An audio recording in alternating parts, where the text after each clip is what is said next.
মে মাসে মাননীয় প্রধানমন্ত্রী দুইটা জেলায় যাচ্ছেন, সেটা হলো চাঁদপুর এবং ফেনী। ফেনীতে যাবেন 25 মে এবং চাঁদপুর যাচ্ছেন 16 মে।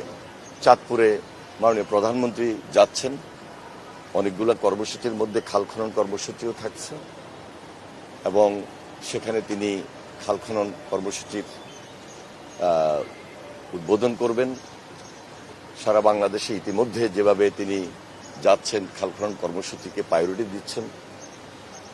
আপনারা জানেন যে আমরা আগামী 5 বছর ব্যাপী সারা বাংলাদেশে 20,000 কিলোমিটার খাল খনন কর্মসূচি হাতে নিয়েছি, কমপক্ষে 20,000 কিলোমিটার।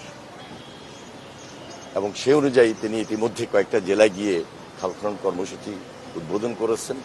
আমাদের মাননীয় মন্ত্রী এমপি সাহেবরা সবাই যার যার এলাকায় এই কর্মসূচি অব্যাহত রেখেছেন। যেহেতু বর্ষাকাল প্রায় চলে এসেছে, হয়তোবা আমরা এই মে মাস পর্যন্ত এই কর্মসূচি কন্টিনিউ করতে পারবো। বর্ষা শেষে আবার আগামী নভেম্বর, ডিসেম্বর, জানুয়ারির দিকে আমরা এই খাল খনন কর্মসূচি আমরা কন্টিনিউ করব। এর মধ্যেই এই মে মাসে মাননীয় প্রধানমন্ত্রী দুইটা জেলায় যাচ্ছেন, সেটা হলো চাঁদপুর এবং ফেনী। ফেনীতে যাবেন 25 মে এবং চাঁদপুর যাচ্ছেন 16 মে। এবং অন্যান্য কর্মসূচির সঙ্গে খাল খনন কর্মসূচিও ওনার কর্মসূচির অন্তর্ভুক্ত রয়েছে। প্রায়োরিটি বেসিস কি কি কাজগুলো সম্পন্ন করা দরকার ইমিডিয়েট, সেটা নিয়ে আমরা বিশদ আলোচনা করেছি।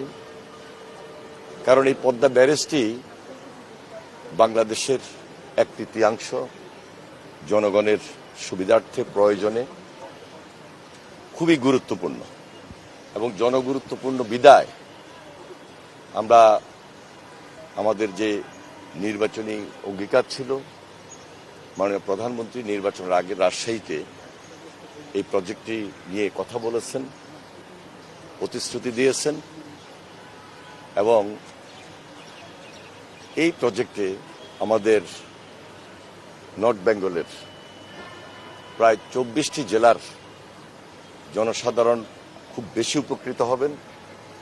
এবং সবচেয়ে বেশি গুরুত্বপূর্ণ হলো যে এটা বাংলাদেশের জন্য খুবই প্রয়োজন।